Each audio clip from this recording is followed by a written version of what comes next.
of the game. There was a buzzer going off if you were taking a shot like that, right? It was the end of a quarter. Time to hear from Coach J.J. Redick, brought to you by your Toyota dealer. That is J.J. Redick right there. And you are a coach at any level. There are going to be nights after losses, especially in the NBA, James, when you got to go to the podium. There are going to be nights where you talk a lot because you have a lot to say, and there are going to be nights where you don't feel like it. Tonight's one of those nights, and hard to blame him. Well, I mean, Said he knew in the first 2 minutes. I think a coach knows better than anybody that out of 82 games, you're going to have one. Win or lose, he may be still a little bit disappointed in how the team played, regardless of who was on the floor. But there were nights where there's nothing to say. We saw what happened, and so I guess he just wants to get on and move on to the next one.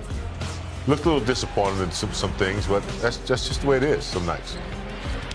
Yeah, I mean, what makes, in my opinion, what makes JJ really, really unique and fit for this particular job at this moment is like his obsessive personality around, like as an NBA player, I see a lot of similarities in like, you're not uniquely gifted and talented in a way that a lot of other guys are. Yeah. There's a gap between you and your better teammates. And the way you equalize that is just through like every single night. You find a way to bring max effort, max focus, attention to detail, game plan discipline, because that's the only way you can stay on the floor if you're not a top 75 guy. And I think his disappointment is coming from that there weren't enough guys that could find something tonight that would allow them to put that uniform on and really bring it. Not the win or loss, but that part is what, to me, frustrates and hurts him. Yeah, well said. All right, Jake LaRavia with 13 points. He's at the podium. It was 122-102. Fish, I believe you're doing a little Fish's Focus breakdown. What do you got? Yeah, we just found that out. About to roll into some Fish's Focus. Let's do it, Fish. Do some Fish's Focus with your beautiful tie and pocket square. Let's go.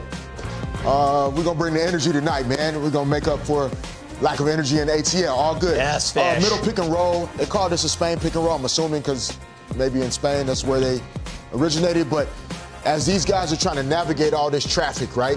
Back turn. Luka just sees Jackson rolling and attacks the middle of the defense, gets to a spot, pulls up to shoot. Here, call this a boomerang, big game. Throw it, and then you get it right back. Allow the defense to get set, and then now he's just reading. Empty side ball screen here. Nobody there to rotate. As soon as Luka comes off and he sees this guy up, you see how he put a little bit more air on the ball because he knew there was nobody there to rotate. Easy knockdown three for Jake LaRavia in this situation. Here, a little sideline out of bounds, kind of turns into a zoom action. And then once he turns, again, we talked about this a lot. This is tight end and wide receiver. He jumps in the air, free safeties, comes out, he throws it to the guy, the tight end over the middle. Patrick Mahomes and Travis Kelce. Watch how this almost mirrors the same decisions. Same type of action, zoom action, handoff, two guys on the ball, and he's reading this. Same guy that just got burned on this one's like, nope, I'm not giving this one up this time. So he looks him off with his eyes, throws it out to Rui, late contest, knocks down the three. That was pretty much all in the Luka's day-to-day decision-making. Breakdown. I mean, what else can we do? Fish. That's Luka Doncic.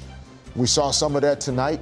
Didn't lead to a win, but hopefully on this road trip we get some W's. Fish, that breakdown was fantastic. Big Game, I want to ask you about something Jake LaRavia said. He said the first group is supposed to set the tone. We did not do that tonight. We have to do it on Monday night. He's a smart man. First guys on the floor are always the tone setters, and it sets the tone for the guys watching. So if the guys who are on the bench watching, how the tone is set, if it's not set properly, then they're coming in thinking that they have to set it and do more than they should. So it just becomes a hurry up and catch up situation. You're going to have those throughout the season, but Jake is right. They didn't match the energy of a young Atlanta team who's been itching to get on the floor and have some minutes out there. Fish, as a coach, there are games, and we say this all the time, where you flush it.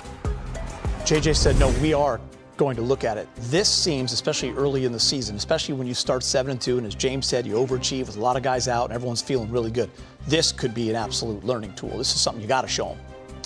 Yeah, JJ knows his team. He understands his guys. I think it's early probably for it to be a flush you type of thing, because you're still building those habits that winning teams need to build night in and night out. So sounds like he's not going to let them quite get away with just saying it was one of those nights. Yeah.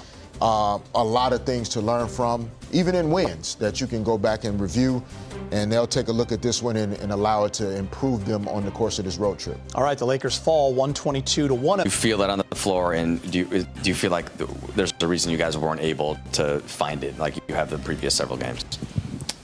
Yeah, I mean, it's always up to that first group to come out and kind of set the tone, and I just don't think, we really did that today. We kind of came out and got punched in our mouth and didn't really have an answer for it. They just outplayed us at the end of the day. We struggled defensively. We had some turnovers that were, not very good, and they were scoring off the turnovers, which obviously doesn't help. At the end of the day, it's really just up to that first group that starts to come out and set the tone, and we just got to do a better job of that. You understand these games do happen sometimes in the NBA, but do you still, do you hold yourself to a higher standard of it? Do you are kind of eager for the next one? How do you make sure it doesn't happen again? Yeah, I mean, you just got to learn from it and move on. You got to understand that, this isn't the identity of this team. This game was an outlier of, the first 10 games that we've played, and just to not let it break us. We're just going to come right back the next game and be ready to play. And then just for kind of find one specific thing, like defensively, was it the back line? Was it the lack of help, just with them getting downhill so much and getting in the paint? Why was that happening? Yeah, this is just a team that cuts a lot off ball and just tries to get to the paint. And they had a really good shooting night the whole night, especially that first half.